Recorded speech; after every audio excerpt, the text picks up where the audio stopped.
In today's Leeds news, Wilfried Gnonto's agent addresses future. Brian McDermott, new Hibernian director of football. Simon Grayson wanted interim role. Leeds against scrapping parachute payments. Mandela Keita for Leeds. And Tyler Adams wanted in Europe.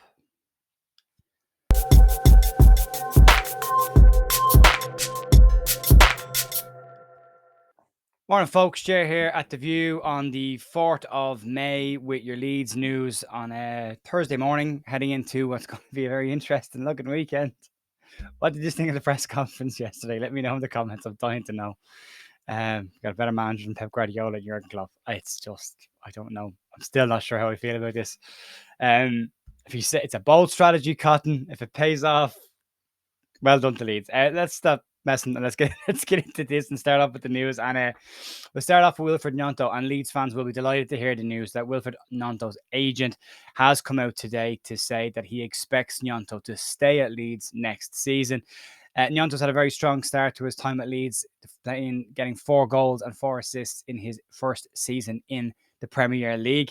Despite his reduced minutes recently, his agent, Claudio Vigorelli, anticipates that Gnonto will remain at Leeds next season, and this is what he has had to say. We have always believed in Gnonto's qualities. He's doing very well at Leeds, and I think he'll stay there. He has a path there, and we're happy with this.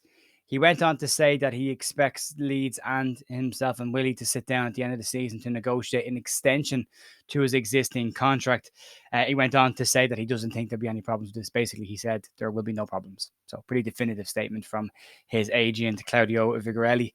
So some potentially good news there for everybody. And we'll see if the Sam Allardyce threats of letting Willie loose in the Premier League will pay off over the next couple of weeks. Moving on, short one. Just wanted to put this in because it's a nice piece. Brian McDermott, friend of the show, who we did an interview with not so long ago, has been appointed as the new director of football for Scottish club Hibernian. Brian will go in there and will work alongside Hibernian first team manager Lee Johnson closely, it is said. Brian, who has been the international scout for Arsenal for the last 5 years and obviously has an experience at bringing Reading to the Premier League as well as managing Leeds United for a period of time as well. He will take over that role. Lots of connections, lots of people that he in the know, and he has scouted Hibernian before, as he has said himself. So well done, Brian. Delighted for you. I did send him a text this morning, so I hope he gets it. But congratulations, Brian. Well done. Moving on, let's talk about another ex-Leeds manager, Simon Grayson. And according to The Athletic, Simon Grayson was willing to step into the void and fill the interim head coach role at Leeds should it had been required. The Athletic have also reported that Lee Bowyer was very heavily in the mix as a potential interim head coach for this season. Grayson is enjoying a fantastic spell with Indian Premier League club Bangalore, where he won the Indian Cup last year and is in the final this year to do it again. Has had a really good time down there. Has talked in the past about the fact that he doesn't see his family a lot, and possibilities getting back to the UK would be something that he would be interested in. And for a moment, it looked like he might have been coming back into Leeds as the interim head coach until the end of the season. Leeds ultimately obviously went with Sam Allardyce instead, but an interesting one nonetheless. Moving on, let's talk about plans from the EFL and Premier League looking at scrapping parachute payments. And according to Football Insider, Leeds United are amongst several Premier League clubs who are adamantly against this decision.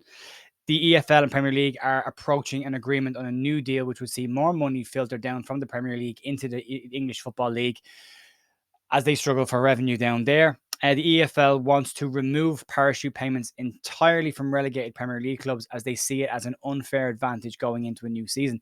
This would massively impact Premier League clubs getting relegated, its ability to maintain the squads that they currently have going down to try and bounce back, or to add any additional players to that, because their spending power will be massively hindered by this. It basically said that currently, under the current system, Premier League clubs that get relegated earn between 90 and 100 million over a 3-year period. The EFL are looking to scrap this, which would potentially impact Leeds should Leeds go down.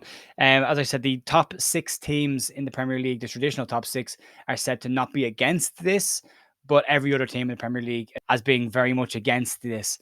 It's an interesting one. It would kind of, again, separate the top 6 teams from everybody else. It would give them that ability to pull away again. The financial fair play rules have pretty much frozen the Premier League in its current state, with clubs at the bottom rarely can get a chance to push up the table and to break that top six. To get the odd one every now and then, but never consistently enough. So that will be an interesting one to keep an eye on, because it will impact Leeds should we go down this year. And if we don't go down this year, if we go down next year, it's a potential thing to keep an eye on. Moving on to some rumour mill territory and looking at some potential signings. And according to Belgian outlet Het Nieuwsblad, they are saying that Leeds are going to rival Norwich and Blackburn Rovers for Belgian defensive midfielder Mandela Keita. Keita is currently on loan at Royal Antwerp from his parent club OH Leuven.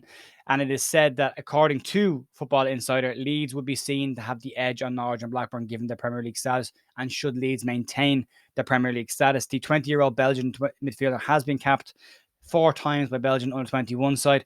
He also has played 27 times for Leuven and has only played 1 game so far on loan at Royal Antwerp. He would be very much seen as a player coming into join up with the under-21 team. And there's another defensive midfielder, but if you look at the possibility of Darko JB stepping up into the first team next year, you would need to replace that in that side as well. So apparently Leeds are very much involved in this deal. So we'll wait and see what happens there. And then finally, some very much pinch of salt territory. According to MLS transfers, there are several clubs across mainland Europe who are interested in signing Tyler Adams. They are saying that German club Hoffenheim and Spanish club Sevilla are very much interested, and they describe both these clubs as the 2 front runners to try and sign Tyler Adams. They say they're the most interested in him. However, in England, Newcastle and Arsenal are said to be keeping an eye on the situation as well and monitoring the situation to see if Leeds will be open to selling the player. Again, this will all depend on Leeds' situation next season and what division we're actually in. So that's pretty much it for today. That's all your news. As always, thanks for watching the channel. Thanks for subscribing and liking and following us and supporting the channel. Really, really appreciate it. We'll be back tomorrow for Fridays for the last video of the week and probably a preview for the weekend's trip to Manchester City and Sam Allardyce's first game in the Leeds United dugout. We'll see how that goes. Have a great day. Thanks for watching, and I will see you soon. Bye.